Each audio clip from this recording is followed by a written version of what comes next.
১৯৭১ সালের ২৫ মার্চের ভয়াল কালরাতে পাকিস্তানি হানাদার বাহিনীর বর্বর হত্যাযজ্ঞে শহীদদের স্মরণে আগামী ২৫ মার্চ সারা দেশে ১ মিনিটের প্রতীকে ব্ল্যাকআউট পালনের সিদ্ধান্ত নিয়েছে সরকার। ওই দিন রাত ১০টা থেকে ১০টা ১ মিনিট পর্যন্ত দেশের সর্বত্র এই কর্মসূচি পালন করা হবে। তবে জরুরি স্থাপনা ও গুরুত্বপূর্ণ সরকারি স্থাপনা কেপিআই-ভুক্ত এলাকা এর আওতার বাইরে থাকবে।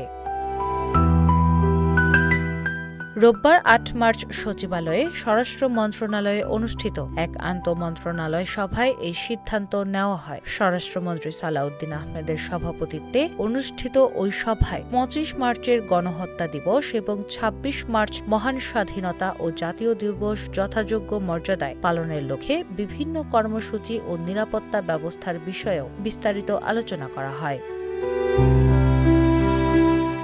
১৯৭১ সালের ২৫ মার্চ বাঙালি জাতির ইতিহাসে এক বিভীষিকাময় কালরাত হিসেবে চিহ্নিত। ওই রাতে পাকিস্তানি সেনাবাহিনী অপারেশন সার্চলাইট নামে পরিকল্পিত সামরিক অভিযান চালিয়ে ঢাকা সহ তৎকালীন পূর্ব পাকিস্তানের বিভিন্ন এলাকায় নিরস্ত্র বাঙালিদের উপর নৃশংস গণহত্যা চালায়। ট্যাঙ্ক, মর্টার ও ভারী অস্ত্রে সজ্জিত সেনারা মধ্যরাতে ঢাকা বিশ্ববিদ্যালয়, রাজারবাগ পুলিশ লাইন, পিলখানা এবং নীলক্ষেত সহ বিভিন্ন গুরুত্বপূর্ণ এলাকায় হামলা চালায়। এতে অসংখ্য সাধারণ মানুষ, ছাত্র, শিক্ষক ও পুলিশ সদস্য শহীদ হন।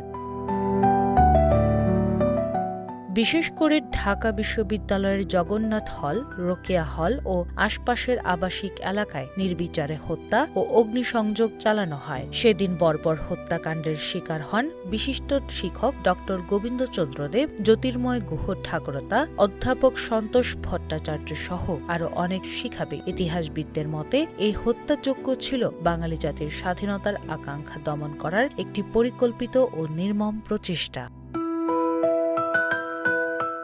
এই ভয়াল রাতের স্মরণে প্রতি বছর ২৫ মার্চ বাংলাদেশে গণহত্যা দিবস পালন করা হয় এবং শহীদদের প্রতি গভীর শ্রদ্ধা জানানো হয়। এই বছরও সেই ধারাবাহিকতায় প্রতীকে ব্ল্যাকআউটের মাধ্যমে শহীদদের স্মরণ করা হবে। সরকারি নির্দেশনা অনুযায়ী শোকাবহ পরিবেশ বজায় রাখতে ২৫ মার্চ রাতে কোথাও কোনো ধরনের আলোকসজ্জা করা যাবে না। একই সঙ্গে বর্তমান বৈশ্বিক পরিস্থিতি বিবেচনায় ২৬ মার্চ মহান স্বাধীনতা ও জাতীয় দিবসেও আলোকসজ্জার উপর নিষেধাজ্ঞা জারি করা হয়েছে।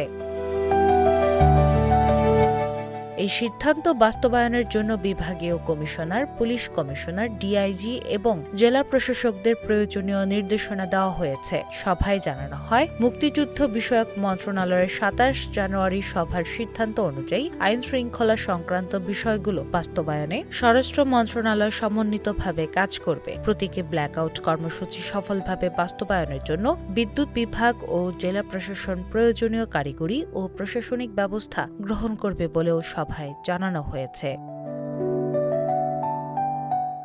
দিনা ইসলাম, বাংলাবাজার পত্রিকা।